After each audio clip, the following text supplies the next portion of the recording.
All right, so sis, your question was basically we're live, right? So your question was basically, did our people fail during Black Wall Street because we didn't keep our statutes and commandments? That's absolutely correct. Sure, if you can give me Deuteronomy 28 and 68. No, 28 and 28 and 1. We'll start there.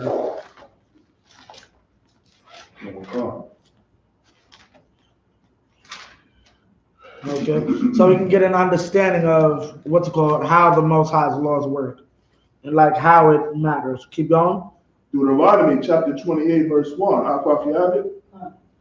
And it shall come to pass, if thou shalt hearken diligently unto the voice of the Most High thy power. What does it mean to hearken diligently unto the voice of the Most High thy power?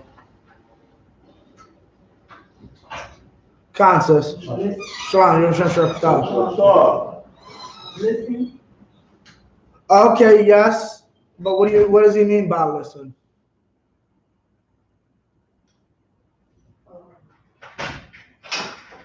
When I tell my child to listen, what am I saying? Huh? Telling him what to do.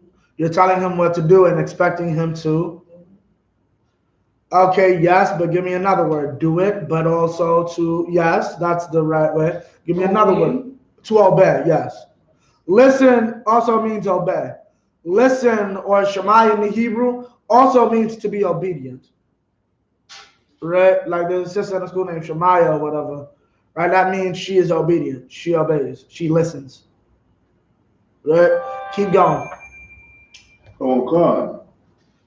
To observe and to do all his commandments, which I commanded thee this day, that the Most High thy power will set thee on high above all nations of the Deserve to do all the things I command thee this day, that the Most High thy power will what? That the Most High thy power will set thee on high. On high. Keep going. Above all nations of the earth. Above all nations of the earth. When we obey the Most High, we'll be set on high above all nations on earth. You checked in, Con? Okay.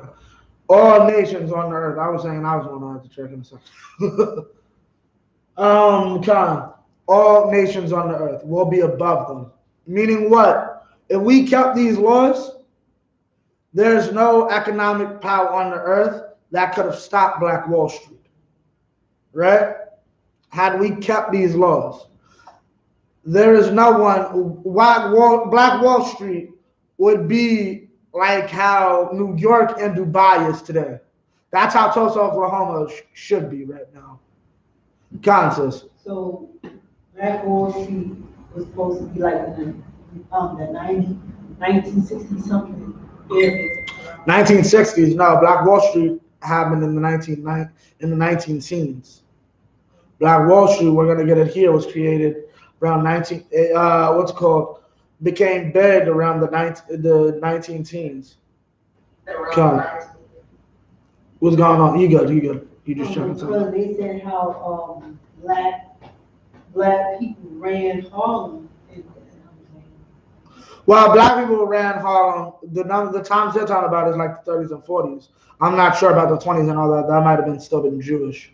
But yeah, black people to a point did take over Harlem. What's it called? Baba Kashai, give me 15 now. Oh God. Verse 15.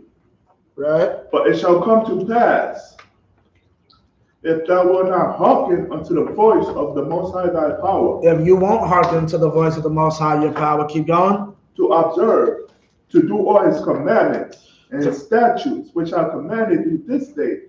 If you don't do what he tells you to do, you don't listen, keep going. That all these curses shall come upon thee and overtake thee. All these curses shall come upon thee and overtake thee. What does that mean?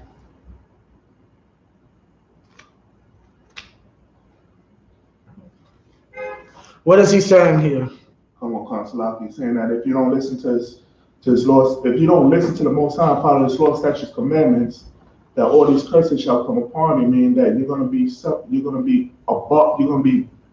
underneath the other nations. This means captivity, drugs and gangs in your neighborhood, abortion clinics. Meaning our people will be destroyed on multiple sides. All these curses shall come upon you. He didn't just curse us with a drug problem. He didn't curse us with a AIDS problem. He didn't curse us with a mental disability problem. He cursed us with all these things. You're on drugs because your mama's bipolar and she went around having sex with everybody. Now you and your little brother got AIDS from birth. Right? That's the curses that we're under. We don't just have imprisonment problem, a mass imprisonment problem. We have a mass imprisonment problem and a drinking problem. Your father was never around because he was in and out of jail, which led you to be an alcoholic. All these curses shall come upon thee and overtake thee. You think you'll be good because you're a jailbird, but your son seems to be doing good in school. Your son's going to drop out of school when he can't handle both the what's a good drink alcoholics like? When he can't afford both rubbing alcohol and tuition, he's gonna stop going to school. Okay, that's the problem with our people, right? We're overtaken by curses. So what? We did have segregation inside of Black Wall Street, but you know what else we had? Christian churches. They actually say at one point, why don't we burn down that nigger church? Because it's in a white neighborhood. Yeah. So we don't want to mess up a white neighborhood so that nigger church can survive. Yeah, right. Okay. At the dawn of the 20th century, Tulsa shone brightly. She radiated youth, vibrancy, affluence, and naivete. This is a book called Black Wall Street by Hannibal B. Johnson, From Riot to Renaissance in Tulsa's historic Greenwood District.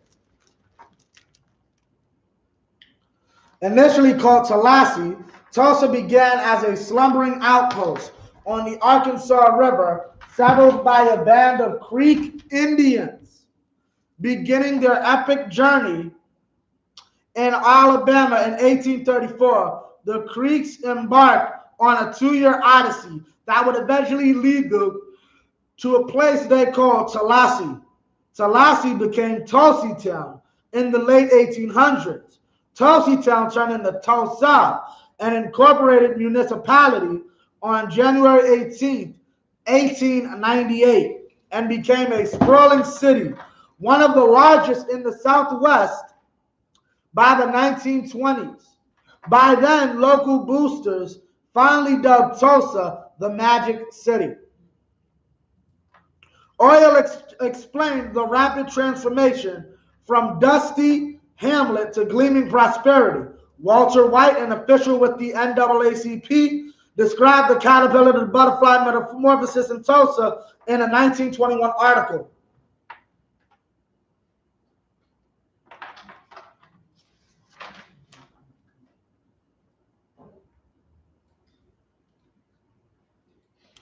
Tulsa was well on her way to earning her title as the oil capital of the world.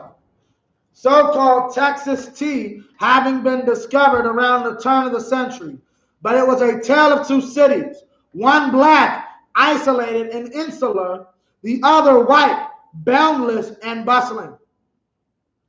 Living across the tracks had both literal and figurative significance. The Frisco Railroad tracks served as a line of demarcation between two separate yet hopelessly interdependent worlds. An amicable understanding of race-specific roles and responsibilities seemed to prevail. Amicable, that is, so long as the African Americans knew and remained in their place. Well, don't start none, won't be none. Look up the word amicable. A-M-I-C-A-B-L-E. Amicable? Yeah, Con. A-M-I-C-A-B-L-E. Going to continue for time's sake. Oklahoma's first contingent of African-American settlers arrived during the 1830s and 1840s. They came as a result of the forced removal of the so-called 5 civilized tribes from the southeastern United States to the Oklahoma Territory. What are they talking about? Basically, the Trail of Tears. What does this mean? There was a big chunk of Judah living amongst the Gadites during the Trail of Tears. That was not just a Native American event. There were blacks involved in that. These tribes, slaveholders all. Now let me explain this to you for those who don't know. We'll probably get into this either next week or the week after.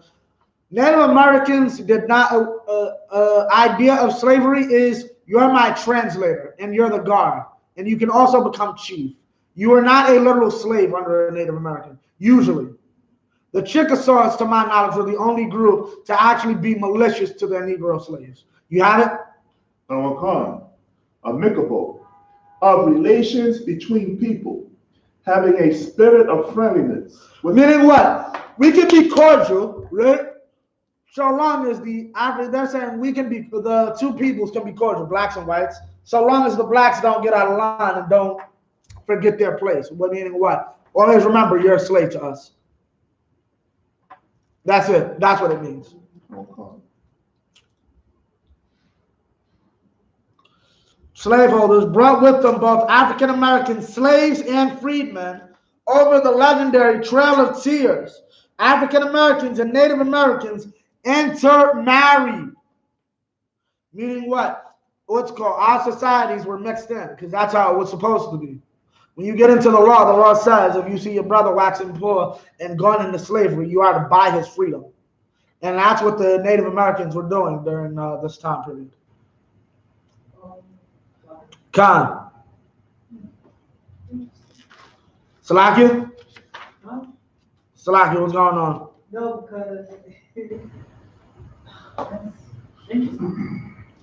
Khan. Okay, now, Salakia, drop that. Give me Leviticus 25 and 35. Okay. Salakia. Khan. that's how they So you said Leviticus? Leviticus, yeah, Khan. What's the scripture? 25 and 35. That's how they I'm listening. That's how they come up with Black Wall Street, right? Because it's a Native American and so-called. Well, that's who was there. Meaning, yeah, Khan. Yeah, matter of fact, read this, Baba Kushah. Leviticus chapter 25, verse 35. And if thy brother be waxing poor. If thy brother be what? Waxing poor. Keep going. And falling in decay with thee. And falling in decay with thee. Meaning your brother grows poor and he's in a bad state in front of you. Keep going. Then thou shalt relieve him. Thou shalt what? Relieve him. You shall relieve him. What does it mean to relieve in this sense? I'm sorry. Huh? No, I'm just. God. You not sure? Does that mean to help him out, to bring him in? How does that mean that in this sense? Remember, we're talking about slaves, Judite slaves. If your brother is waxing, there's no one poorer than a slave, and he's decayed, meaning he's in a messed up state, right? What is it saying by relieve him, you know? I just broke it down and explained it, but.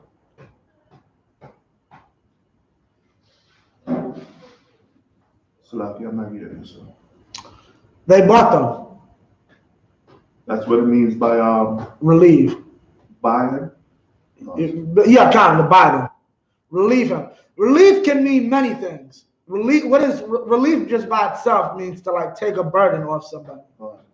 But in this case, you're a slave to a whole other man. The best thing I can do to get that burden off you is to buy you myself. Right? And that's what the Gadites did. The Gadites bought us to relieve us from our what's called oppressor. Now, mind you, it was to their benefit, but yeah, that's what they did.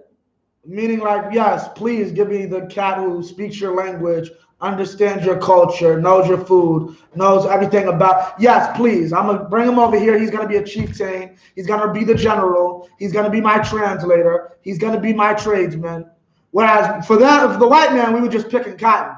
And then any time he needed us to translate, go there and tell them Indians we want fur. That's it. Kyle, what are you gonna say? So in other words, it just means like basically working for you. What do you mean? Like if I buy a man, I'm putting him to work. He's working for me. But in this context, it's not being oppressive towards a brother, though. Yeah, the point is to get him out of his predicament. And like, it's not necessarily that I bought you, so now I'm gonna work you. It's that I bought you, one, because you're my brother, two, because you have skills that's useful to the both of us. Like, I don't know how to say, cracker, get out of here, right? So when I hold the gun, try to protect some shit, it don't have the same effect. The minute they see you and be like, yo, these niggas got niggas protecting them. It's like my French. But yeah, they got Negroes protecting them, which is something you'll see they complain when you read Black Indians. Our oppressor complained about. Like, they had a problem with the fact that the Indians were taking us and making us bodyguard, making us guards, and making us translators, and making us chieftains, which is what they were doing. They integrated us into their society. That's the difference. But obviously, any contributing member of society has what you would call a job. You understand? Come. So that's basically what it is.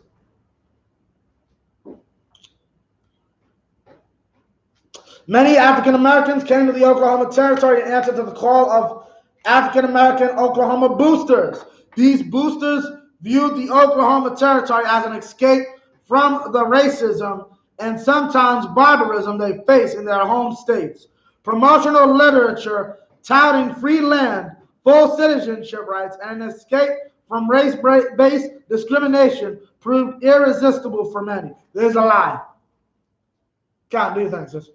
This is a lie. Oklahoma was just as racist as Texas and Kentucky. Well, Kentucky's, yeah, Kentucky. If I'm not mistaken, Kentucky's one of the ones you watch out for. Kentucky stayed with the Union, if I'm not mistaken. Kentucky stayed with the Union, and they were allowed to have their slaves.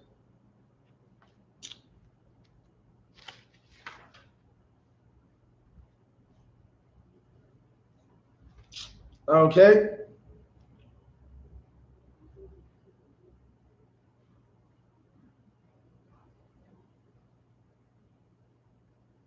Okay, not all African Americans lived in all black towns. African American landowners could be found in other communities as well. In the early years, some 500 African Americans owned land in oil-rich Oklahoma Territory. For a fortunate few, crude bubbled beneath the surface. These African Americans, despite repeated and persistent threats from whites, resisted all offers to part with their property at less than market value.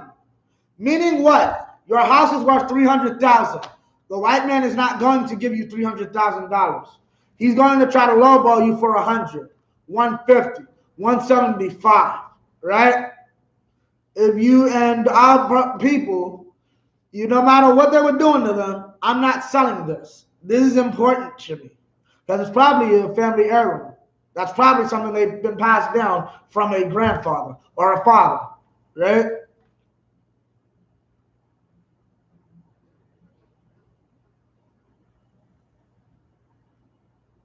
While incremental increases in the price of oil produce more wealth for many of these landowners, bitterness and racial strife increased. Jealousy and envy gnawed at some prominent and vocal members of Oklahoma's white communities. Meaning what? Why are all these niggers getting money? Right? Keep going. 1907 article in The Independent, a national scholarly magazine, describes the brutal state of race relations in Oklahoma at the time. The Negro of the Indian Territory is also a landowner. The ex-slaves of the 5 tribes are protected in their holdings, as are the Indians. And in the Oklahoma or western half of the new state, the Negro was as free to homestead land as the whites. In the various openings, we found considerable numbers of them. Obtaining claims, so above divisions of the state, there are probably a larger percentage of Negroes who own their own homes and are in comfortable circumstances than anywhere else in the United States. So it will be seen that Oklahoma's Negro population is hardly to be termed improvident.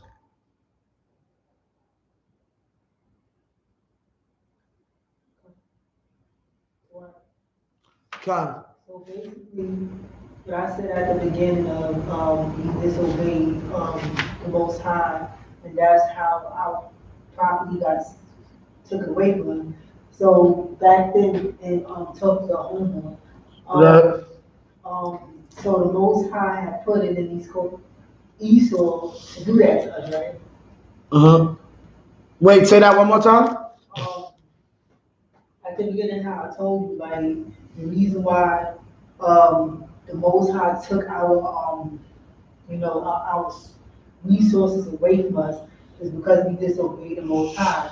And back then, the Most High allowed that to happen because put it in Esau because we disobeyed.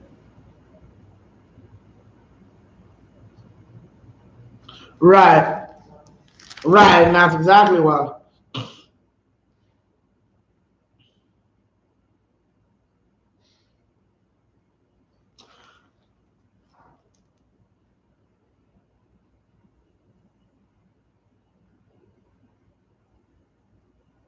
Okay, sound laissez-faire economics proved no match for the racism of the day. Racial politics dictated consumer markets. Segregation, for all its practical, moral, and philosophical defiancies, forced the development of an insular African American economy to cater to the needs of this walled-off community. What did that just mean, Sean? Segregation, for all its practical, moral, and philosophical deficiencies, forced the development of an insular African American economy to cater to the needs of this walled-off community.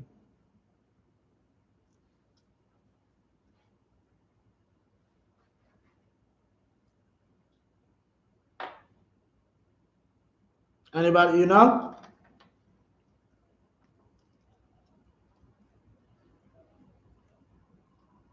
Huh? John. They probably try to see what can they do and how can they control us. No. Segregation built Black Wall Street. That's what it's saying. Okay.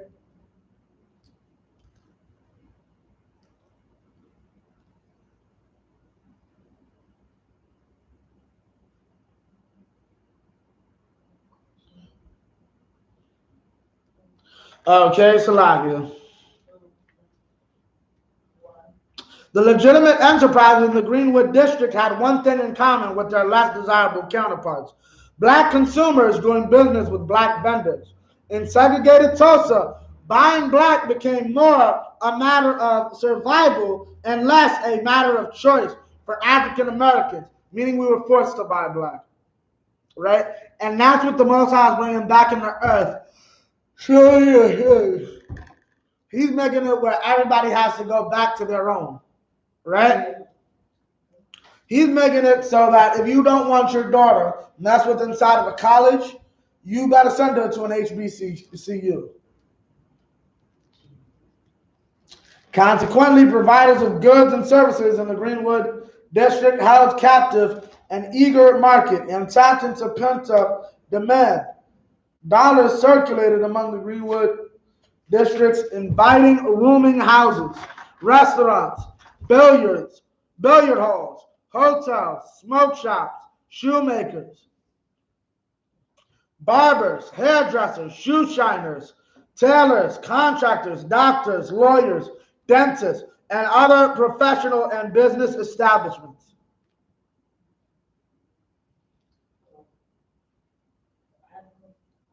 Con, I'm listening.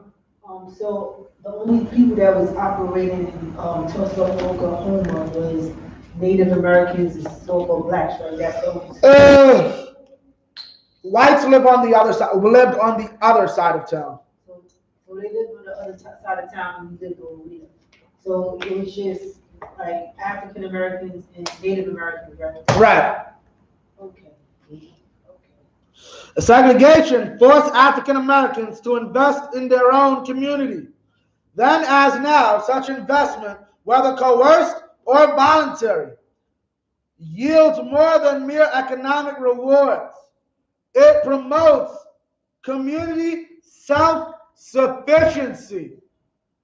What does that mean? What is community self-sufficiency, Charles? We ain't need help from nobody else. What will that mean in the future? That would mean in the future that our kids would have jobs and won't have to depend on the information. Yes, but you are on it the first. You are on it with the first thing. And if we don't need help with anybody's help today, what does that mean in the future? We won't need anybody's help tomorrow. Con, right? So what's it called? How do we have Black Wall Street? Anytime the country was in some problem, we could have just opened up our wallet. What's the Black Wall Street? Just like Cat be like, yo, look in the across the line account. See how much we got in there? Look in the Black Wall Street account. These crackers talking about they ain't got no money. Talking about we might have to sell some shit to Xi and Putin. You ain't selling nothing to Putin. What's it called? Sell that to me. Tell Putin he want a piece of. Tell Putin he want Alaska back. Come see Blacks and Hispanics. That's ours now. What do black people like to eat that's cold? I don't even, because I don't, well, no, they got oil. They got oil up there. We're going to take that oil. Putin, you lost. Yeah, Khan. Potatoes out. In Alaska? Oh, you said things that we like cold. Yeah. I guess we're going to eat mad potato salad in Alaska. Yeah, Khan, sis. Okay. And self-determination as well. Meaning what? It gives you a sense of pride. I come from a town that's worth $65 million on its own. Just because that's how we get down.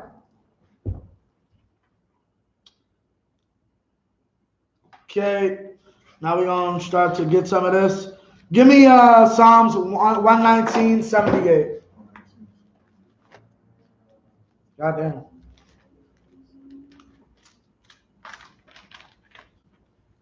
Come on, Clark. You got it?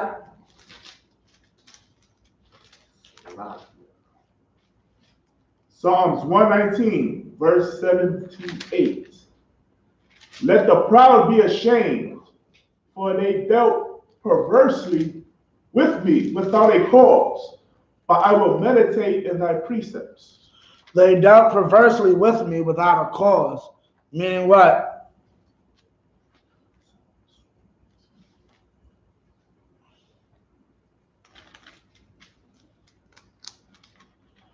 What does that mean? That means that they chose to deal with us unjustly when we didn't cause them any harm or anything for them now. I like that towards us. Meaning what? Meaning our oppressors wanted to deal with us proudly, right? Meaning wanted to deal with us in pride and perversely. They didn't do us right, right? They let us free. They got what they wanted. They got their 400 years of slavery. They built such a great empire, right? They got what they wanted, right? They said we could be free now. Go frolic, do your thing. But they did that under the pretense we have a 400-year head start. There's no way they could catch up to us. And in 70 years, we have a town that's basically worth $65 million and it's self-sufficient, right? That's the deal perversely. Now give me verse 161. Verse 161. Princes have persecuted me without a cause, but my heart standeth in awe of thy word. Princes have persecuted me without a cause. Meaning what? It's called, these people have persecuted us because they're in a high place, but they have no reason to persecute us. We're in the church celebrating their white Jesus, but they still want to burn the church down. The only thing I saved that church is because it was in a white neighborhood. Okay, now where we at? So these oppression scriptures. Yeah, you can use these. Okay.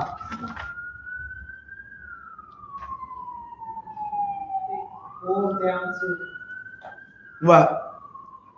it all boils down to the Most High, the commandments, the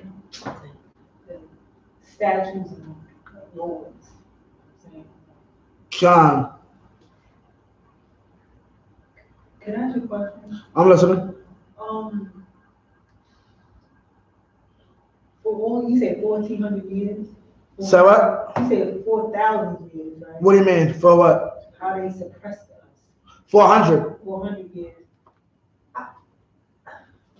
I know, how they kept us under their wings like that for so many years. Beating, fear, lack of education. Done. So that's why, sorry. Done, I'm listening. That's probably why they say ahead of us. They are ahead of us of a lot of stuff. Not necessarily. Well, yes, you want to say they're ahead of you in certain aspects. Yes, they're ahead of you in the aspect that they understand freedom, which is a concept black people do not understand. Black people, okay, what do I mean by they understand freedom and black people don't? Black people were told there's something that could possibly kill you. Stay in the house or else you could possibly die. Okay, I'm gonna stay in the house. White people rioted. White people tried to go out and kidnap a governor of a United States country, a white woman.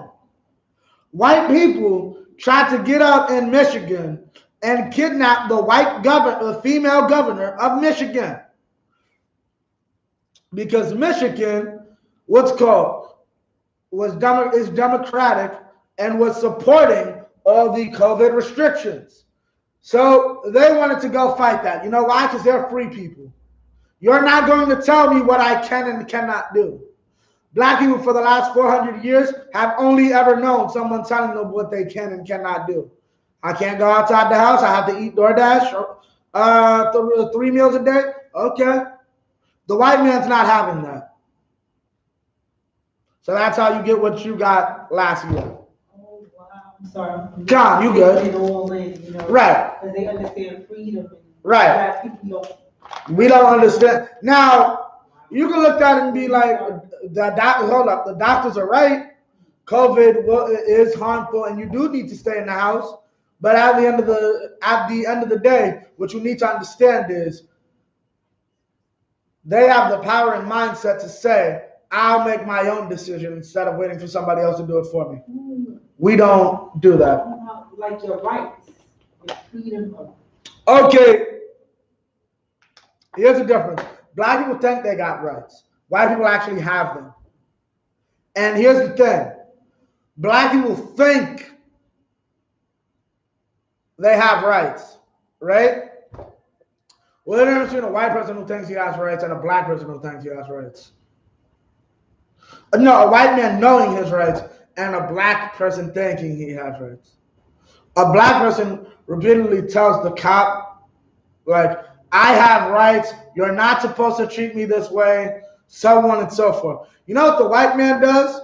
Whatever the frick he wants to do. Right. He's going to fight the cop. He's going to try to get in the car, turn the ignition. If that cop gets in front of the car, you know what's about to happen to that cop?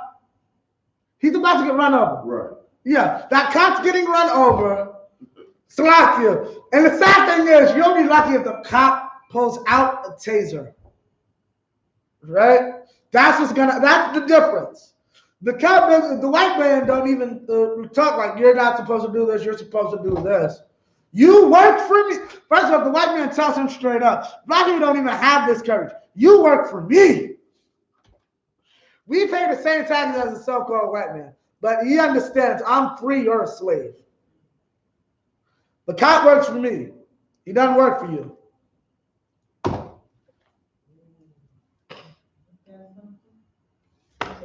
Yeah, you go, sis.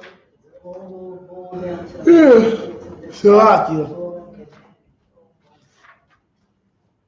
Gradual, okay, Salakia, we got to get through this. In 1907, the same year Oklahoma became the 46th state of the Union, 2 black physicians, a newspaper, and professional establishments called Tulsa's African American community home. Money flowed in the Greenwood district.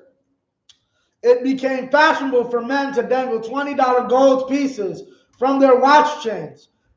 Joe Eaton, a shoe shiner at the Palace building, sported 3 $20 gold pieces.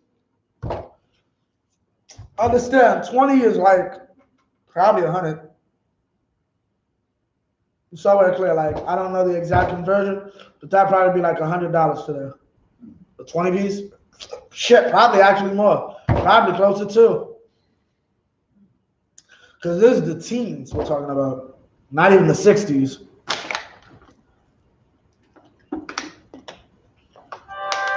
Salakia. Early on, Tulsa's police force was desegregated. Now watch this. This will show you how much the white man loves you. Police Chief Sam Walker appointed Tulsa's first African-American police officer, Barney Cleaver. But the chance to be a first came with strings attached. Chief Walker gave Cleaver, a former deputy United States Marshal in so-called Choctaw country, a specific charge. Your hours of duty will begin in the evening and continue through the night when things are most likely to happen there. Your duty is to enforce the laws in the colored section. And you are not to arrest any white man. Right? Meaning what? He stated he was given charge to be the first cop, but you can't arrest any white man. Hold up, Salakia, let me get this scripture real quick. He can't. That they gave him that rule. You're a cop, you get to work, but you can only arrest other black people.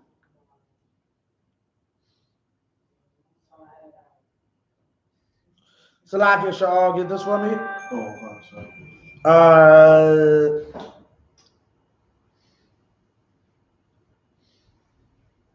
Ecclesiastes 7 and 13. Come on.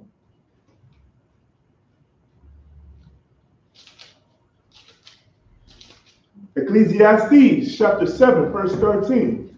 Consider the work of the Most High. Stop. This is what you got to understand. Like with any of us, like when it comes to anything, look at the Most High's work, like what he did, right? What he created. And we're about to explain this to you. I'm about, remember the scripture because I'm going to have you pull this later probably.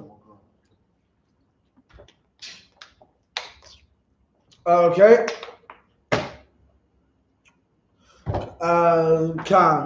Consider the work of the Most High. Keep going. For who can make that straight? Who can make that straight? Who can change what God made?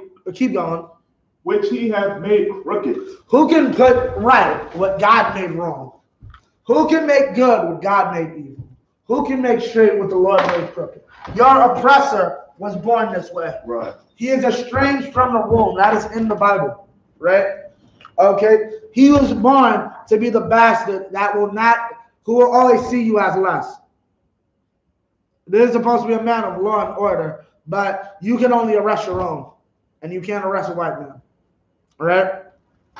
Give me some more. For African Americans, a rickety buggy for hire afforded the only available public transportation.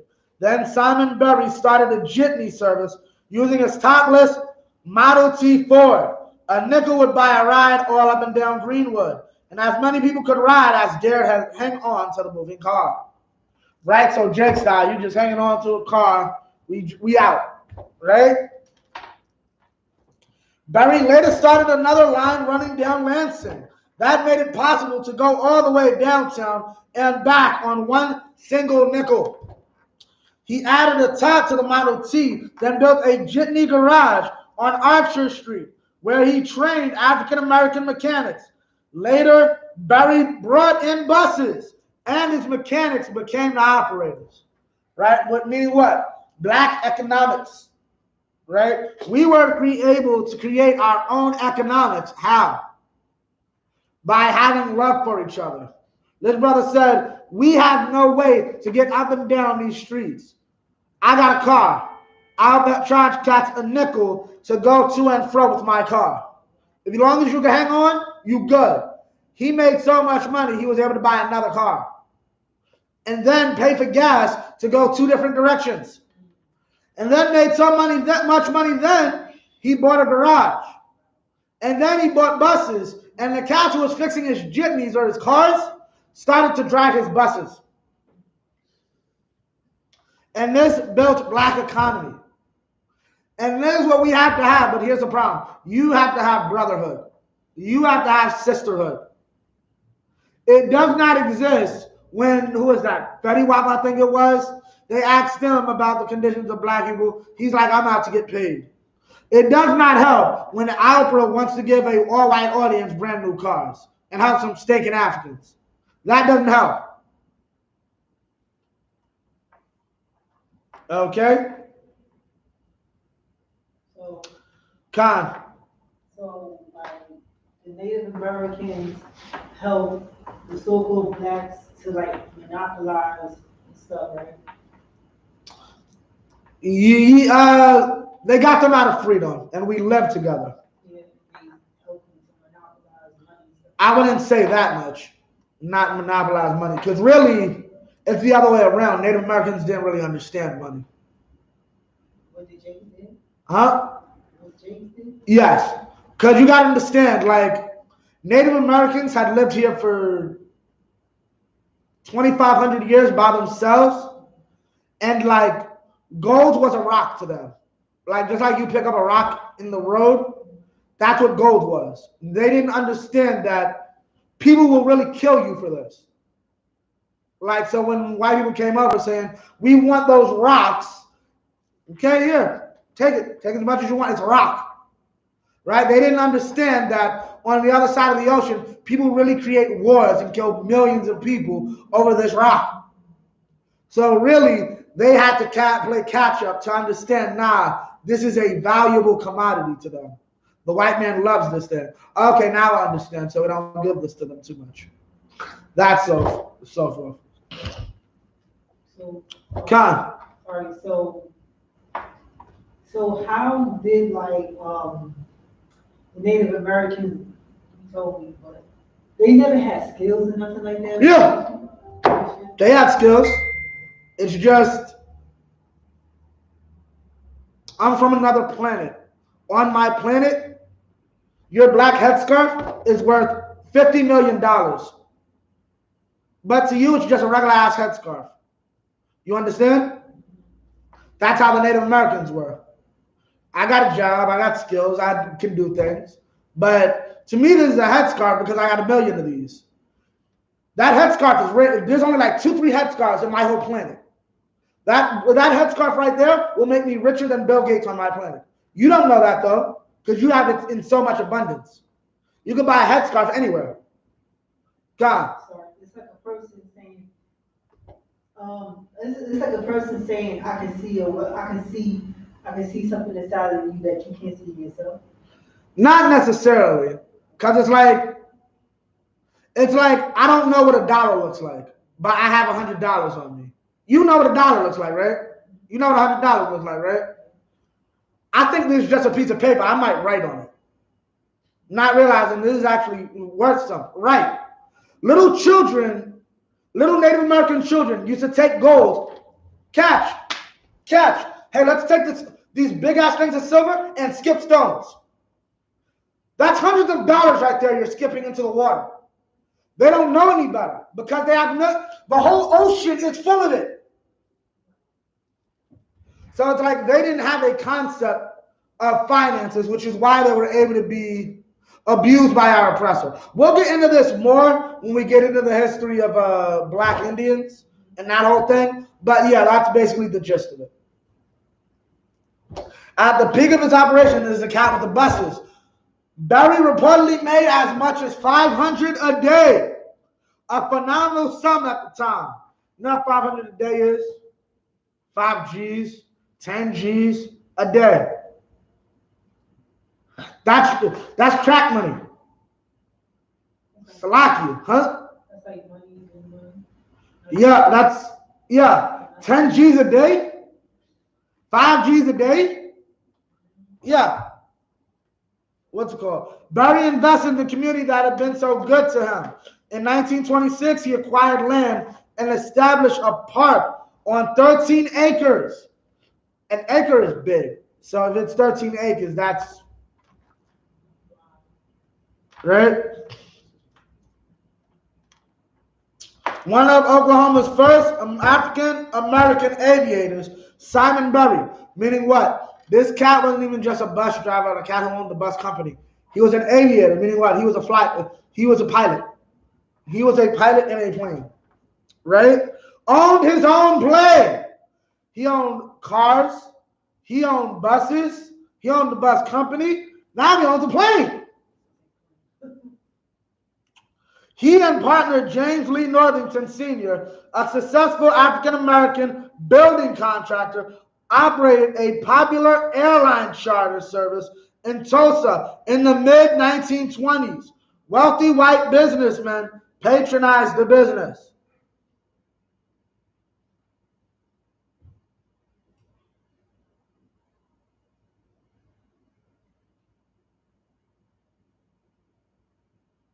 Okay. Salakia, get all this. The prosperousness emerging in Tulsa's early African-American community rested in part on the existence of segregated economic markets. African Americans profited from Tulsa's rapid oil-driven growth. As the city grew, so too did the need for laborers and service workers. In short, Negro labor. In this segregated economy, African Americans invested earnings from outside the Greenwood District in business enterprises within the Greenwood District. Okay, meaning what? We put that money back into our own.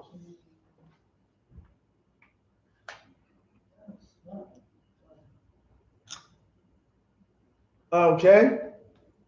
So we were supposed to do that earlier. Right? Meaning what? We were supposed to love out. Give me Deuteronomy 7 and 6. Oh, God. Deuteronomy chapter 7, verse 6. For thou art an holy people unto the Most High thy power.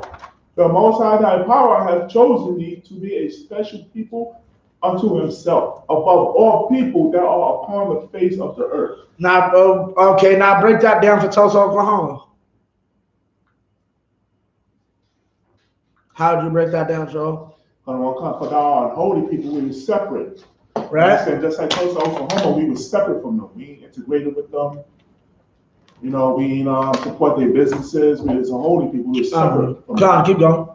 For the Most High thy power have chosen thee to be a special people unto himself. You know, with Black, Hispanic, and Native American Indians, you know, we're more special to the Most High than the other nations, which meant that we knew who we were.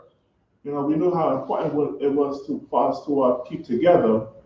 But however, like you mentioned earlier, the only thing, you know, we went off by, you know, we still had Christian churches, we were still eating crab, lobster, and shrimp. Right. Come on. Keep going. Above all people that are upon the face of the earth. So meaning we was above all the other people that are persecuted. The other nations seen us, Esau saw us prospering. Right. And you know, and he hated that. He completely hated that. Right. Now, I'm glad that you ended there Because guess what we about to talk about next?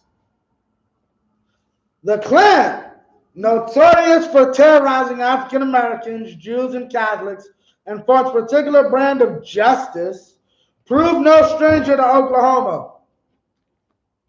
Klan activity in Tulsa during this era mushroomed.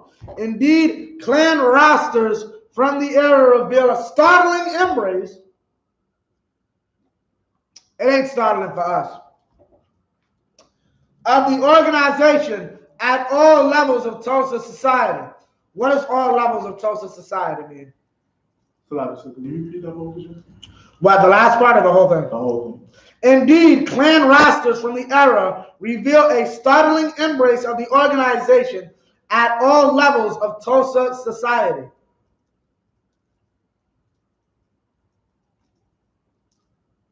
What is all levels of Tulsa society?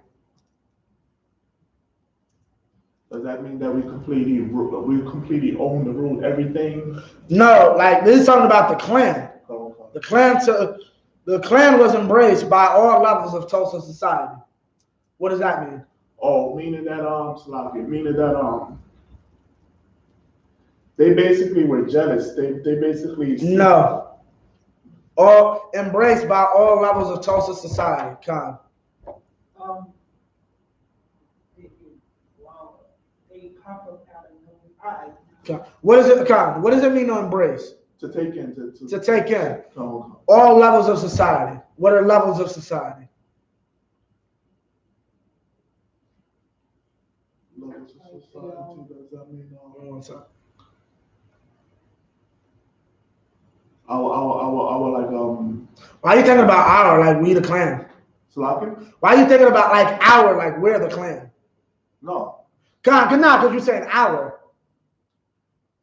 Con. Meaning it's talking about our enemies. They embrace the Klan, but at all levels of society. What does that mean? Our people embrace the Klan? No, our enemies.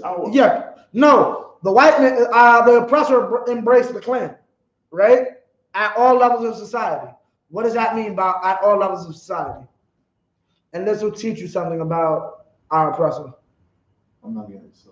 You're not getting it? All levels of society. Doctors, lawyers, judges, ministers. Jesus loves you. White power. God loves everybody. Hang that nigger. Your minister is a member of the Klan. Joe Osteen is a Klan member. Don't even worry about him, sis. Sheriffs. You question why all of these hundreds and thousands of people were able to get lynched and nobody went to jail? Your sheriff is the reason. Investment advisors. You know what? You want to try to get rich. You're wondering why you can't get rich at the stock market until you come in here and have righteous brothers helping you with the stock market. That's why. City employees. Go down and try to get some work done for the city. Like get your paperwork straight, your birth certificate or whatever. Right? See what they tell you. Mail carriers. Your mailman is a racist who's going to tell the Klan where you live. Like, understand that. Your mailman is going to snitch and let all the Klanmen know where you live.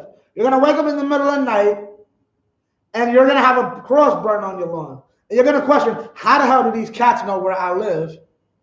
Your mailman is the reason.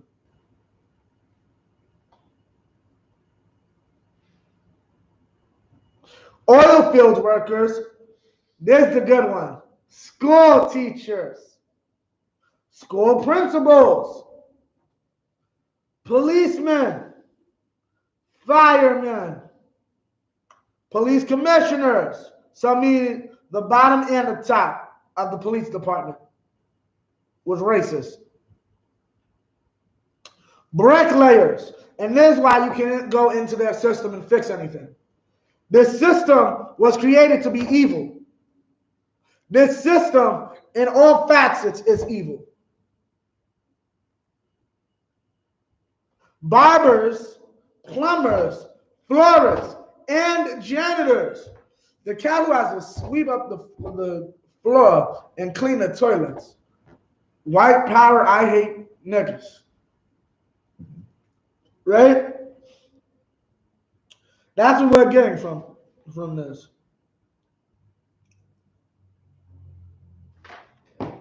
Okay? Now we're going to start to get this, what happened, Salakia.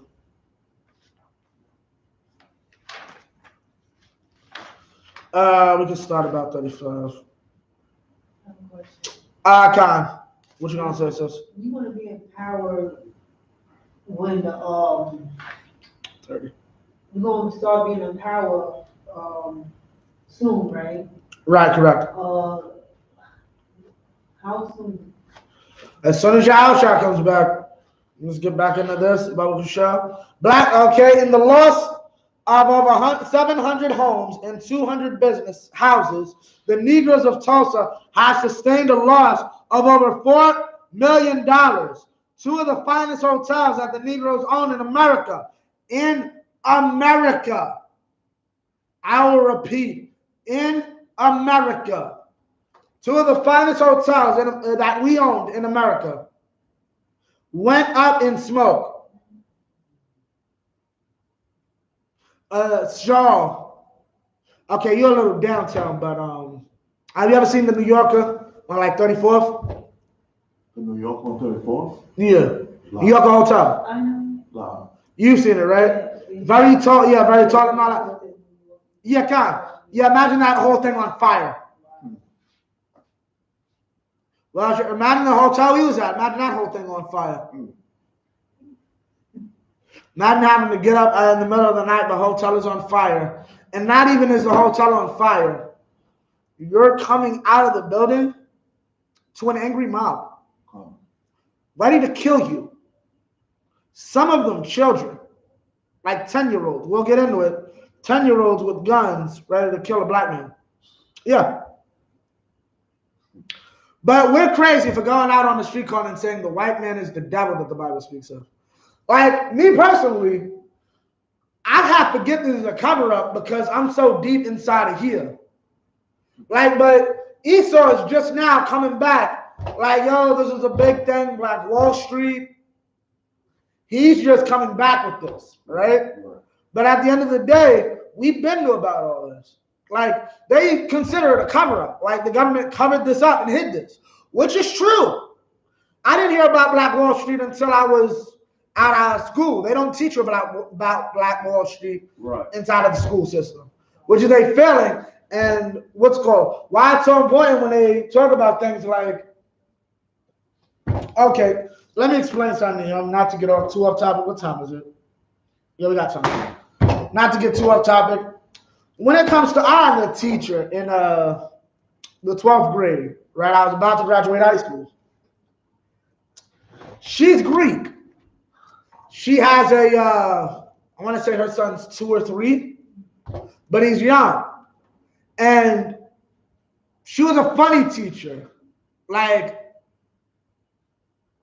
that first day, she acts like a hard ass so she could da-da-da-da. But after that, it's mad cool. She cool peoples unless you get on the bad side. Long of the story short, she would always explain to me how the Greek culture worked. Explain to us, like, he does this, and I take my son to this place so he can learn these Greek dances, and so on and so forth. And, like, what does that teach you, Shaw? Because you can say the same thing about the Chinese. When did you learn Chinese culture, Shaw? In school. But do Chinese children and Chinese teenagers know Chinese culture? Do Chinese children and Chinese teenagers know Chinese culture? How about East Indian? When were you taught East Indian culture? Never did, sir. Do you know but do their children know their culture? How about Africans? Are we taught African culture? Nah. But do their children know it? Why? None of these other people, all of them take their children and put them inside the same education system as us. I went to school with Asians. I don't know about you. I went to school with Africans. I went to school with East Indians. I didn't learn their cultures, or not to the extent that they do. Why? Where did they learn it? When did they learn it? Where? They learned it in the home. Their parents taught them. So their parents taught them their history, their culture, and their language from inside their house. Well, not just their parents, but their people. They stick together. You understand? Yeah, you could have stayed with parents though. Come on. Stay with parents, because who's the ones facilitating and making sure you go to the special temple, you go to the Hajj or whatever the Muslims do, or whatever the hell. Like the synagogue. Like I remember, I don't know, you never heard of a thing called JEP, right?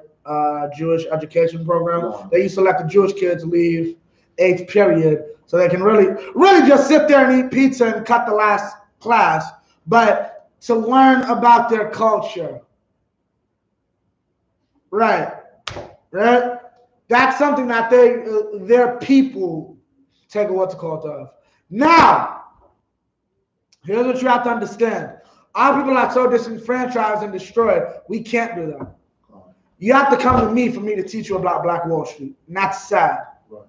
This information was not passed down to our children. And that's the problem. You know what was passed down to our children? Freaking Memorial Day. Right. Memorial Day was passed down to our children, but the memory of Blacks and Hispanics who were killed and destroyed inside of a great town that had 2 of the greatest hotels in the United States, right? That doesn't get memorialized. That doesn't get remembered. We have to remember some devils who possibly were rapists and criminals and thieves. I was talking to Captain Zariak earlier, because I was over with him. We was watching Fox, and there was some devil talking about, look at all the countries we freed. My guy, have you seen Libya after Gaddafi? Before and after Gaddafi, Libya, you did not free Libya. You made Libya work. That's what America does. Okay? Fully 150 business houses lined this street alone that required a Negro traffic officer to stand in the streets all day, directing the busy activities. Salakia.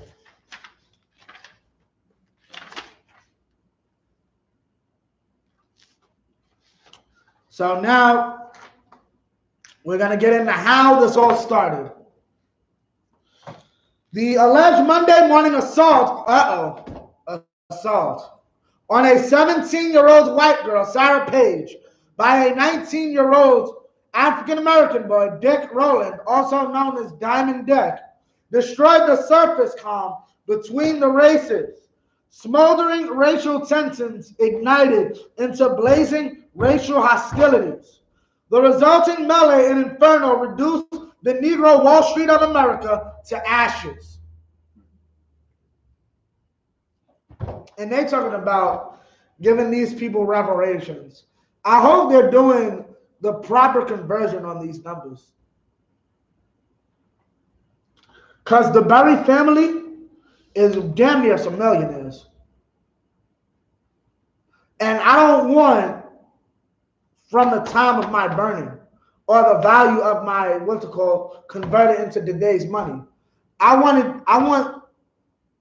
really want everything up until today. From 1921, when you burnt down my hotel, up until today. Every dollar I would have made by having that hotel filled, the U.S. government owes me that back. Because they did nothing for me or my family. That's illegal. But here's the problem. Here's the truth, and this is very important. Gentleman Hyman explained this. Your vote does count here in America, right? Your vote counts. You understand that, y'all, right? You understand your vote counts here in America. That's why they're doing all this now, to try to change voting laws. Right. The Republicans don't like that. Usually Georgia used to be very red and white. There used to be black people in Georgia, but they were the minority. But a lot of the homosexuals then came in there. Homosexuals vote Democratic. Now they're the majority, mixed with the black people that are already there. Democrats have become the majority. So they're trying to create new laws in these states that have an influx of new people, mainly Democrats, coming into them, right? To try to make sure that they can keep a majority or stop them from voting. Here's why your vote doesn't matter inside of here. No one's giving Simon Berry hundreds of billions of dollars. They may give him a few million. They may tell his elderly daughter, take this and die in a year or two. They will never truly give back what they stole from that man. Right?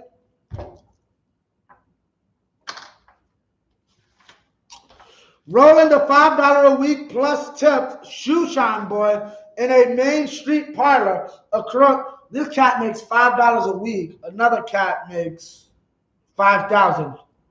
Like, that's the difference. $5 a week. So $5 a week, that's probably close to 500. So yeah, they owe him billions.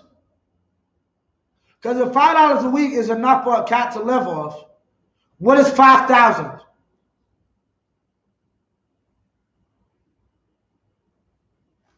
Yeah. Long the story short, I'm going to skip to it.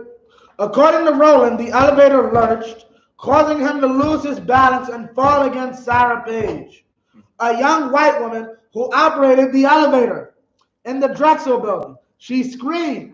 A clerk from the nearby Renberg store, alarmed by Sarah's scream, ran to her aid. Fearful for his safety, Roland fled.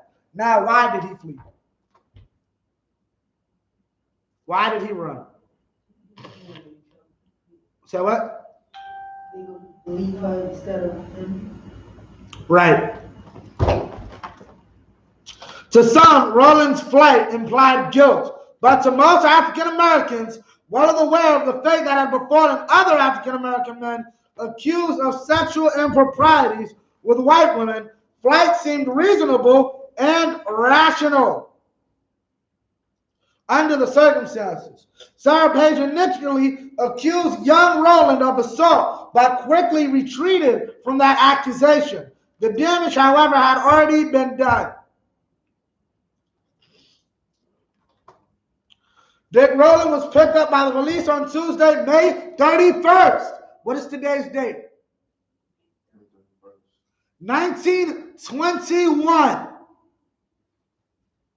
Right? Booked into the city jail and questioned. Summoned to the jail, Sarah Page provided a statement corroborating in all material respects Dick Roland's account of the events of that fateful day. Meaning what?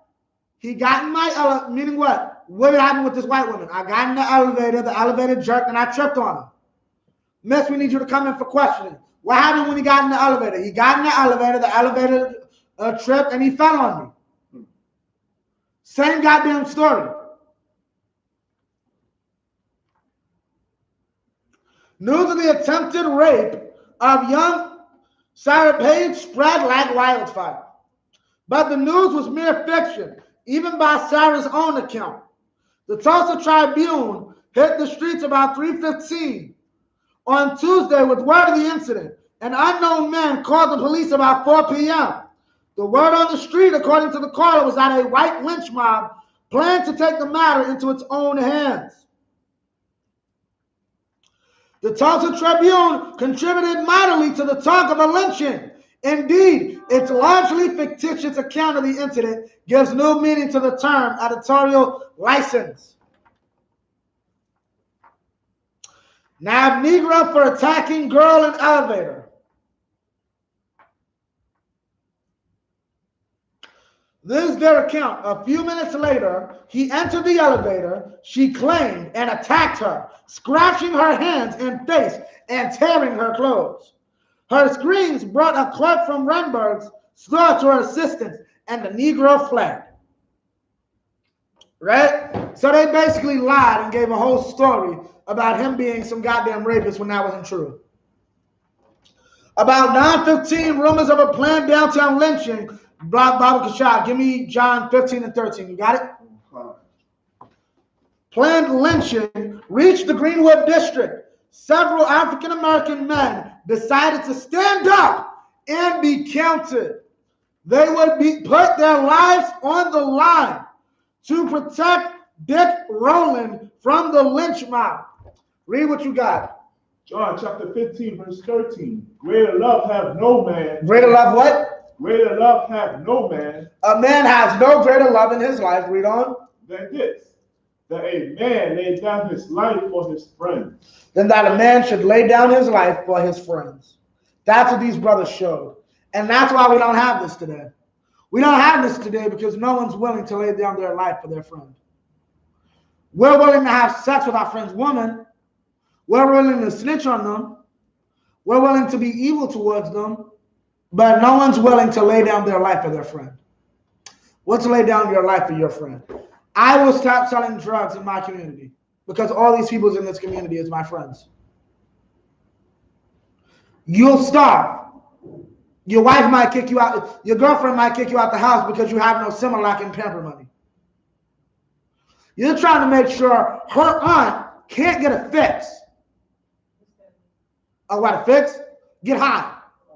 I'm your aunt's drug dealer, but no, babe, I'm going to stop selling drugs. So your aunt's not going to get heroin from me and possibly OD. Your girlfriend will now somehow be mad at you. And that's why our nation is failed. We're going to skip this.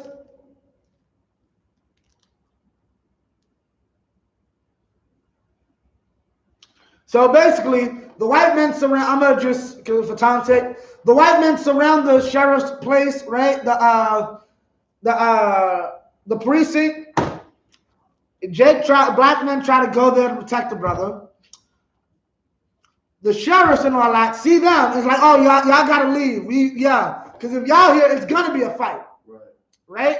Now, mind you, this is after World War I. A lot of these men are servicemen with service pistols. They didn't come out there unarmed. Right? So this is what eventually happens. Meanwhile, the white men now assembled, numbering up to 2,000 at the time, grew increasingly restless. Right? So this is how the actual rioting started. White man, nigger. Understand this is actually what's written here. Nigger, what are you doing with that pistol? Black man, I'm going to use it if I need to. White man, no, give it to me. Black man, like hell I will. Definitely. A struggle ensued. The weapon discharged skyward. Like, no, yeah. Get boom. Yeah. Within a matter of moments, gunfire erupted willy-nilly. White, like, and here's what you have to understand. This is why we have a law that says do not abhor an Edomite.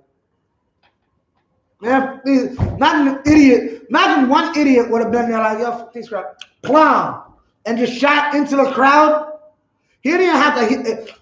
Oh, Salakia. A bullet went into the air and white people went crazy shooting. Imagine if one of them got shot. Right? This is why we have a law against do not abhor the Edomite. One of the reasons. Because they're crazy. We don't want to have to deal with we always want to deal with the oppressor in a civil and righteous way. Right. That allows him to be unrighteous to you. Because you just shot my brother, so now he thinks he has a right to do some evil to you. And don't even give him that permission. Right. So always be mindful with how you deal with Esau. Because this is what that led to. Now, I'm not blaming this brother because he's absolutely right. It's my Second Amendment right, and that probably was his service pistol. You can't take this away from me. I don't care if you're a cop. You could be the governor of the state, really. Bands of white men in search of firearms and ammunition for the impending civil war looted hardware stores and pawn shops, seizing some 43,000 in guns and ammunition. Now, understand, 43,000 in yesterday's money. That's millions of dollars of guns.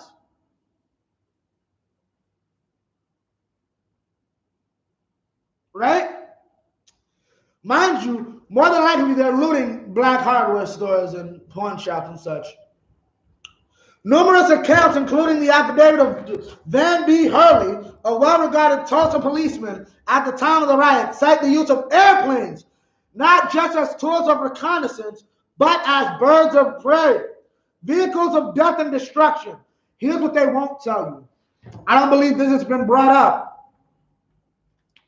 Tulsa, Oklahoma is the first instance in the world,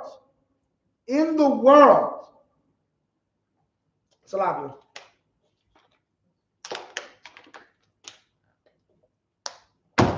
in the world, and I mean the planet, like the entire planet,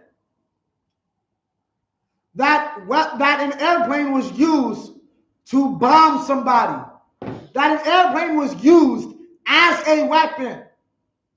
Well, you think it's World War II? No. You might think it's World War I? No. The first time somebody ever got in the plane and said, I could kill somebody from up here, was white citizens killing black citizens. And the United States government covered this all up. The oppressor is the white man is the devil that the Bible speaks. That's right. Salakia. Okay? Hurley charged that plane swooped down from the northern skies, peppering homes and businesses with nitroglycerin, setting them quickly alight. Others claim the airplanes dropped incendiary kerosene bombs. Either way, you have multiple accounts of people saying they used planes to kill us, to bomb us. That's how they were able to blow up that hotel. Your question, how the hell the hotel you were staying at was so big and grander and all that? How the hell do you set that whole thing on fire? You have an incendiary bomb dropped from the sky. What are you gonna say, sis? We said Tulsa, Oklahoma, everybody wanted to help. Is it really? Yeah. What they got questions? If y'all got any questions, hey, I just realized y'all in there. If y'all got any questions on the subject matter, want to say anything, copy, let me know. Let us a SHALAM know too, in case you want to. Oh, you did, Kai? They said Oklahoma, everybody in the world wanted to organize help us, like not help us, but like organize with them. Meaning they took back the town after it was destroyed. White people took the town. Now, among the many horrors amidst the confusion and chaos of the riot, a car dragging the corpse of an African-American man paraded proudly through town for all the world to see. Tulsans reported seeing trucks loaded with corpses in downtown Tulsa, and in some white neighborhoods. Because that's our oppressor. Our oppressor likes to, this is how our oppressor does. Like, y'all try to talk about what's called the evils and heinousness of black people. Black people don't parade corpses around. Like, y'all think this is a one-time thing. What do you call lynching? Y'all realize y'all put their bodies, put that hung person on side of postcards. Y'all used to make postcards showing babies being eaten by alligator bait because y'all was so proud that you killed little infants. Okay? But then y'all want somebody to memorialize you like you're so great and beautiful. Right.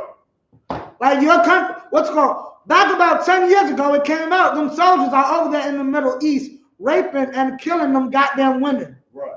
Okay? Killing and abusing them soldiers.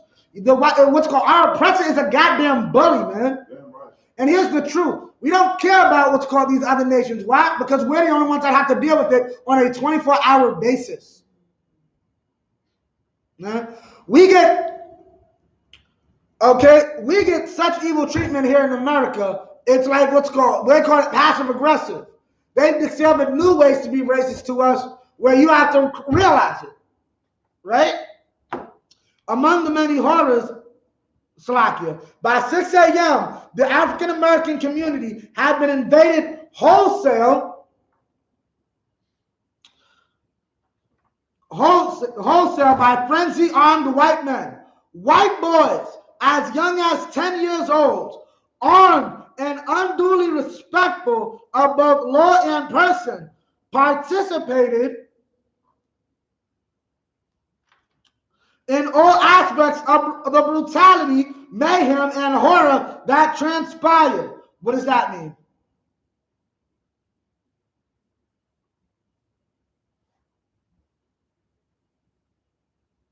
What does that mean? So, can you repeat that, sir? What does it mean? Meaning like what? All these white men, all these white boys, you got little 10-year-old white boys, and anybody, or what's called any 10-year-old white boys, ready to partake and willingly partaking in all the evil that was going on. Meaning what? There were white boys setting people's houses on fire. There were little 10-year-old white boys killing people. There were 10-year-old white boys stealing people's hard-earned belongings. Okay? And all the white people that's in the chat that's somehow mad, y'all mad at me for reading a historical account? How about this? Next week, I'll read about the Irish famine and how all y'all died from them black potatoes. And I'll laugh about that. That'll be a more happy class. How about the week after that? We'll do a happy class about what's called the Holocaust. Right. And we'll see if y'all are also upset about me talking about them getting burned in some goddamn ovens. Hitler just wanted them to make them black. The Bible says the Jews are black. Right. Hitler was doing them a favor. I got a problem with what I'm saying. You know what? I pray the coronavirus comes back with a vengeance to kill these goddamn white boys. That's right. I dead ass do. Like I pray the coronavirus come back. I pray Putin come with some goddamn Sputnik, goddamn rocket, and kill wherever y'all white people are. Because y'all are disgusting. Y'all are disgusting. Y'all are inhumane. Y'all are inhuman. You have no compassion for anyone's pain but your goddamn own. Right. So that's what we're going to have. That's what the Most High God's going to have to give you. More of your families are going to have to miss a member of it at this Christmas, at this Thanksgiving, at next Easter. That's right. Because that's what happened. Y'all people don't understand what it feels like to lose a member of your family and get no justice and get no salvation from it. But that's what happened with that goddamn coronavirus, and more of you should have died. Right. That's the truth. Okay, let's get back into this. At the height of the riot, carloads of marauding white Tulsans streamed into the streets, firing indiscriminately at African-American targets in sight. Women and children proved no exception. But I'm evil because I want to talk about the evil that was done unto my people. And we're the only people that can say this. You get some goddamn Turkish, they'll talk about what the Albanians did, or vice versa. You get them Kosovos, they'll talk about that bullcrap. You get the Georgians, they'll let them talk about that bullcrap. The Asians got a whole goddamn bill over this goddamn them being beat for 2 seconds. Right. I pray the Asians get 500 years of oppression. That's right. I pray the Asians lose the ability to say ching chang chow. Right? And I get to feed them goddamn jerk chicken and rice and peas for the next 300, 400 years. Right. And then I get to beat them in my store. And then maybe I'll have a little compassion for the Asian. Okay? The Asian has not gone through what we've gone through. Right. Women and children are not being hunted in the street while their houses are on fire. That has not happened to the Asian here inside of America. Right. This is happening to blacks and Hispanics more than this time. Look up Rosewood. Look up any black preacher that tried to teach black people to have a backbone. They burned down his house. Right. I'll give you one, Earl Little. His son's a little famous, Malcolm. Malcolm X's father was a preacher. The Klan came to hit Malcolm's house while Malcolm's mother was pregnant with Malcolm, looking for his father, but he was out of town on a mission. This is what happens to our race. Everybody else, they can talk about their problems. Niggas, fuck y'all. Right. Salakia for my friends, for anybody of higher rank than me listening. Okay?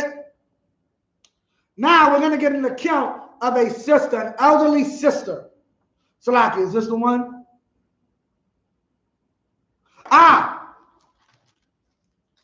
An elderly African-American couple kneeling in bedtime prayer in their Greenwood home was startled by an invading mob.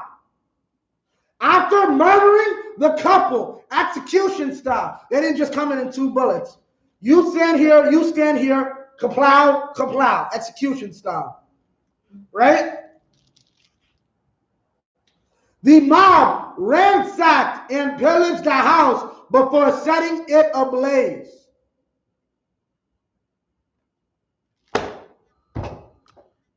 Give the Most High a hand for all the old people, old white people he killed.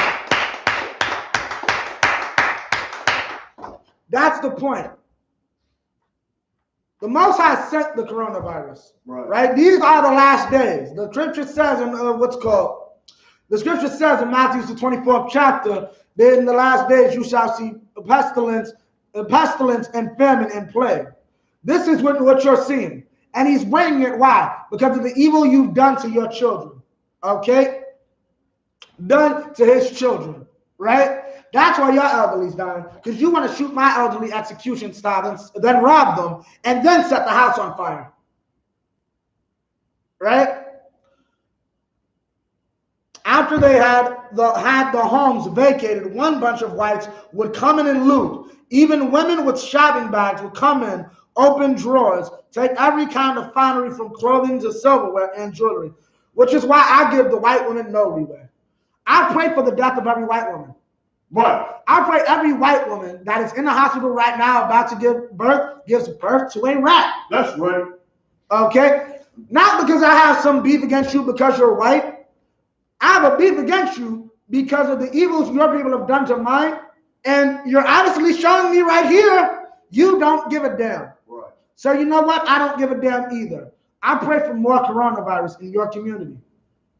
I pray the Russians and I pray that your enemies terrorize and harm you the way you terrorized and harmed me. That's right. I pray that you're destroyed just like I'm destroyed. Okay? I pray the scripture rings true when it says you shall reap what you sow. That's right. Okay?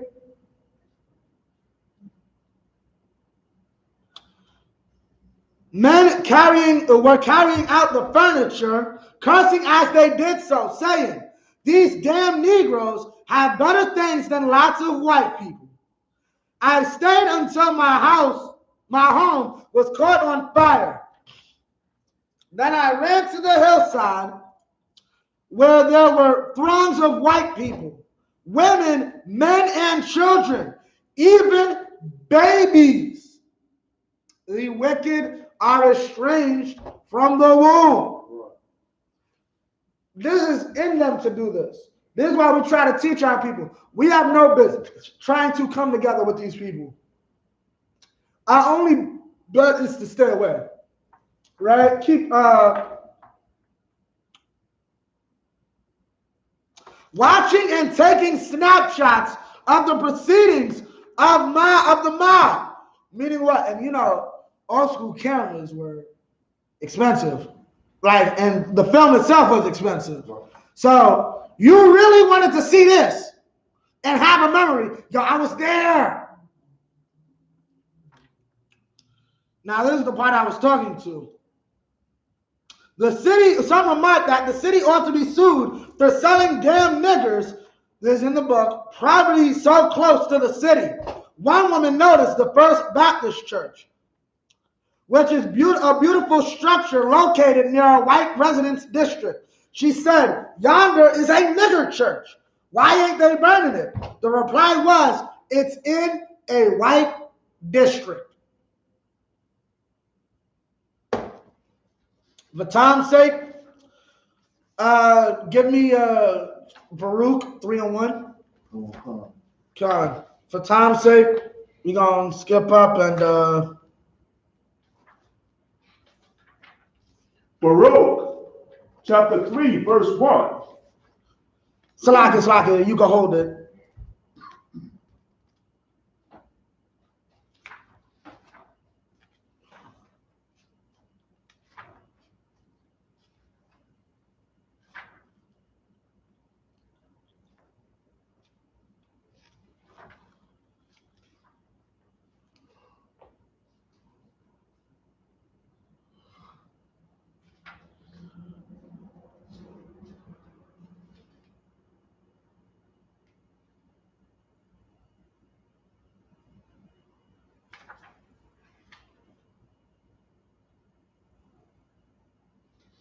Okay, yeah.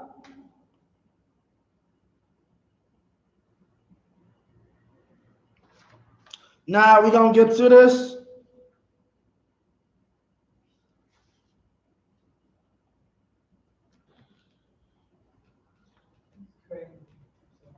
Salaki, give me 1 sec, Salaki, sis.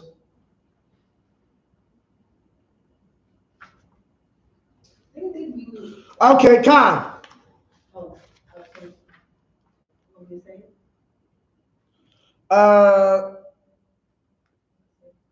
say? Salaki, wait, Salaki, 1 second.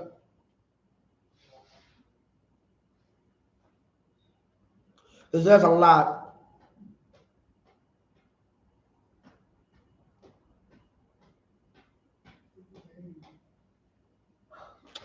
On reaching the house, this is one last account. On reaching the house, I saw my piano and all my elegant furniture piled in the street. My safe had been broken open, all of the money stolen. Also, my silverware, cut glass, all of the family clothing, and everything of value had been removed. Even my family Bible. You know what a family Bible is? Huh? No. A family Bible, if it's what I think it is, gone. What? A family Bible? Yeah, the family Bible. Besides, you might know it because you generation past me. You might not. A family Bible, huh? Can I say just in case? God. Well, besides the Bible being a Bible, it usually have like our dates of birth and information and stuff like that. Yes, a family Bible wasn't necessarily an actual Bible. It was a book that kept a record of every member of the family. Right. Why the hell do you need that? Right. My family Bible.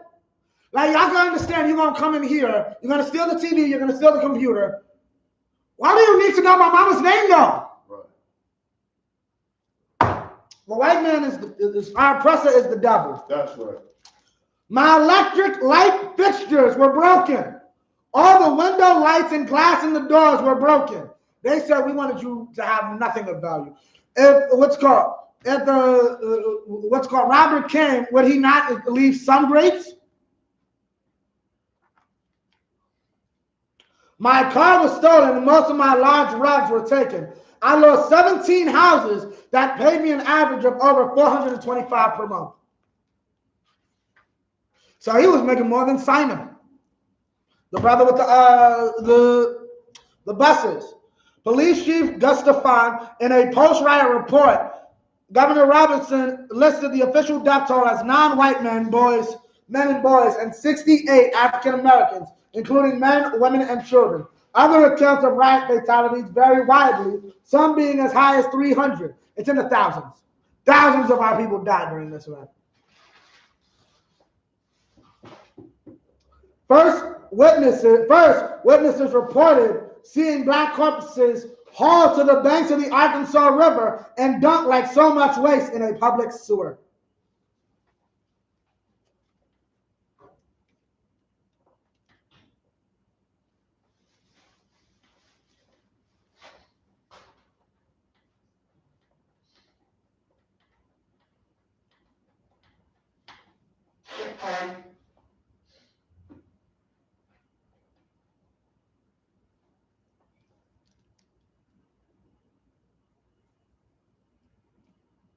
Damn. And that was supposed to be the prom for the senior year that night, May 31st. Damn. Right. And they ended up having to use their school to house all the disenfranchised black people. I'm just skipping through because there's one thing y'all gotta know.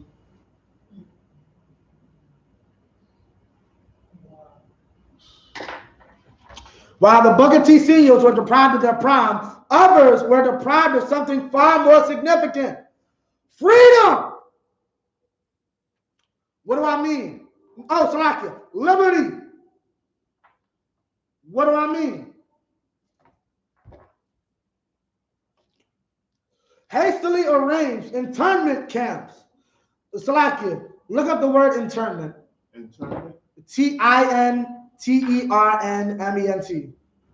Sprang up in various locations throughout Tulsa, including Convention Hall, located in different places. Like cattle, African Americans arrested during and after the riot were corralled and branded with green cards. paid for by the Tulsa City Commission and the Tulsa Chamber of Commerce. Green cards, to be valid, require the signature of the bearer's white employer. You got it? Terminate. Internment. Interminate. Internment. INTERNMENT.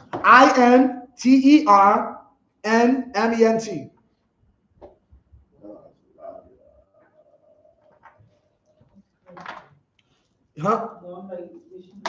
Okay, we're about to end off in a second. So what is that talking? So what does that mean? You got it?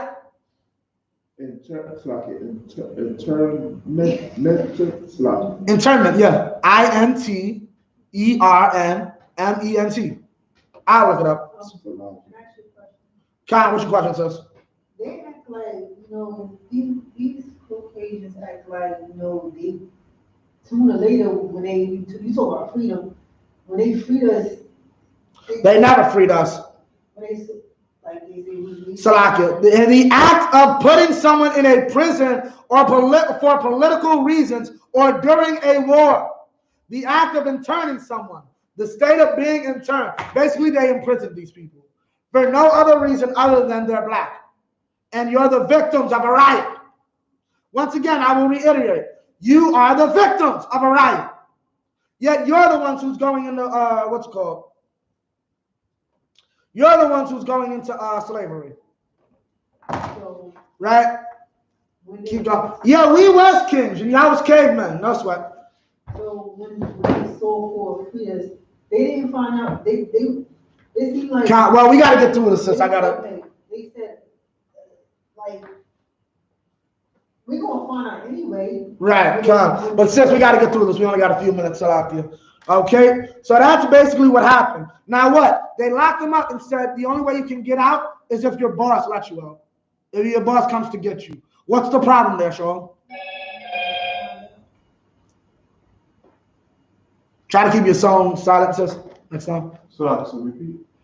The only way they would let them out of the internment camp is if your boss came and your white boss came and got you. What's the problem with that? Salakia.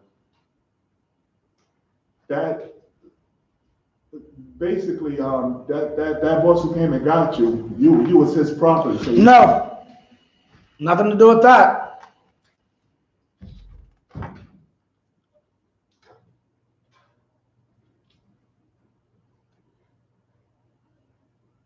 Think about it. What would happen with the brother that owned the bus company? Who's letting him out? The brother who owned the bus company? Yeah, who's going to let him out? The only way to get out is if your white boss comes to get you. You see the problem there? What white boss is coming to get me in a town full of black entrepreneurs?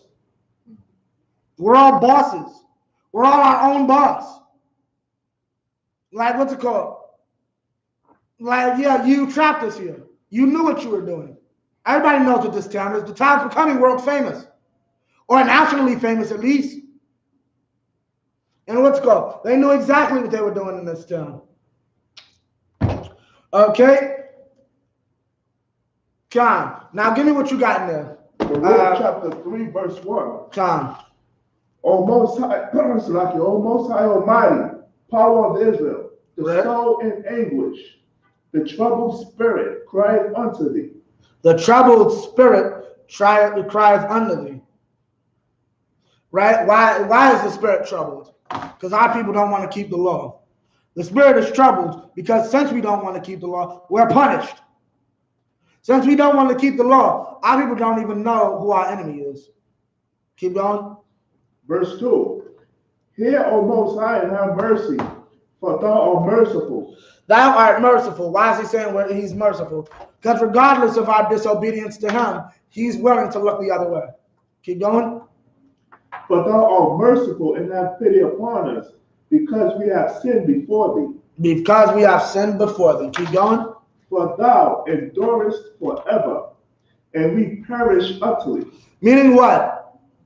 Black Wall Street is gone, right? That'll never be it again, right? But the Most High exists forever. We may have lost Black Wall Street, but we can never lose him. We may have lost what's called Rosewood, but we can never lose the laws. We'll never lose Yahushua. And Yahushua is with us. He isn't with the goddamn white man. Okay? I don't care what DMX, I don't care what Al Sharpton said, I don't care what Jesse Jackson says. Martin Luther King was a filthy, disgusting pervert. Right. Okay? None of them men matter. Only men that matter is the men inside of this book. And the men inside this book said this book was only for the Israelites. Right? Keep going. We're about to prove that to you. Keep going. Verse 4. O Most High Almighty, thou power of Israel, hear now the prayers of the dead Israelites. Of the who? Dead Israelites. Those Israelites that y'all people killed, our people that y'all wanted to kill during Tulsa, Oklahoma, guess what? God hears their prayers. God hears their prayers and sends coronavirus. Right. God hears their prayers and sends an Arab to do 9/11. Right. God hears their prayers and riles up the Middle East to fight you. God hears their prayers and helps the North Koreans and the Iraqis to develop nuclear weapons so they can go to war with you. Okay? He hears the prayers of the dead Israelites. Doesn't say the dead white people. Doesn't say the dead Asians. Right. It says the dead Israelites. That is a race of people. That's right. Okay? God only loves us and hears our prayers. Okay? Keep going. And of their children. And of who? Their children. And of who? Their children. You have that sister, 90, 100-year-old sister, right? Going there, trying to beg our oppressor to give us a crumb, right? Because she still hasn't learned anything from the experience of her parents. She still hasn't learned you can get nothing from begging this oppressor. Okay? What's it called? But that's the thing. We're asking the Most High to hear their prayers, the prayers of their children. Right? Because Simon Berry got some kids out there that don't realize they're supposed to be millionaires. Like every last one of them is probably supposed to be a millionaire or worse. And here's what I want to bring out in terms of Black Wall Street. A lot of great inventions, yeah, I know, I'm about to end right now. A lot of great inventions and such came out after Black Wall Street's fall. Had Black Wall Street succeeded, we would live in a completely different world. The reason we aren't familiar with a lot of our own inventions is because when invented by us, we did not have the capital or the base to be able to put it out to the world. Like, can you imagine Simon Berry saying, yo, can you give me 25 G's to invest in my new invention? I call it the air conditioner. It's going to change summers forever. You know how rich brothers would be? You know understand this. Had they done it right in the spirit that Simon Berry was in, the air conditioner industry would be completely black to this day. And that's just one invention. The cell phone, the battery that makes video games possible, all were invented by us after this town was destroyed. And because of it, we didn't have the power to really say, I'm going to make 1 billion air conditioners and just try to get them off. We didn't have the power to say, I'm going to go to this place and try to get people to promote my stuff. Simon Berry owned an airplane company that flew cats into Oklahoma. He also owned one of the big hotels that was destroyed. So you know what that means, right?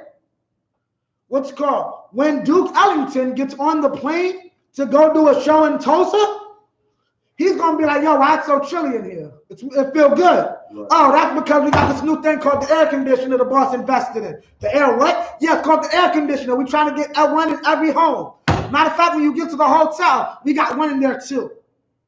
And the brother could have made some money off that. Because he's like, yeah, I'm investing in what's called, but the first 100 air conditioners, I want each and every one of my hotel rooms. And then when somebody says, yo, you know that new place got this thing called the air conditioner, every hotel in the city, in Tulsa would have went to that brother. And that's the problem. Our people don't understand that. We lost something great here. But instead of memorializing that, we want to memorialize some killers. Right. Right? Keep going. Matter of fact, you want to memorialize something. Memorialize the fact that the French used the United States military to extort the Haitian people into paying them back for the Haitian slavery. Since we want to memorialize something that the American government did, so when we want to memorialize something, let's memorialize the Devil's Punch Bowl, where Union soldiers, hear this good, the group that was fighting to end slavery, took a bunch of black men, killed them inside of this little ridge or whatever, and it's so bad that peaches grow inside of this ridge, but nobody eats the peaches because they know exactly what fertilized that soil. They killed about 200,000 of us just because they had no idea what to do with us after slavery ended. Look it up, the Devil's Punch Bowl. But these cats in the goddamn YouTube, on the goddamn show, want to act like, what's called, we're so evil or we're doing something wrong. Y'all the evil ones. I don't fantasize, or nor do my ancestors fantasize about kidnapping infant babies and feeding them to alligators. Right. Like, I can't go to anyone of my race and say, yo, let's get together, find a random white person and put them on a tree. And let's bring our friends and family and let's make a party out of it. Yeah, y'all are animals, not us. Y'all are animals that will take a person and like tie their corpse to a goddamn car and parade down the street with it. And take hundreds of corpses and put it in your pickup truck and be like, hey, I'm a murderer. Y'all are sick and depraved people. Right. We're not. And with that, I'm about to class over the police and officer show. With that, it was Salakia. That's what you memorialize, black man. Memorialize that sure righteous people, and our oppressor is a sick bastard who kills children, men, women, and children. Right. Read. Up the class. Just cut, because we got to deal with this. That's crazy.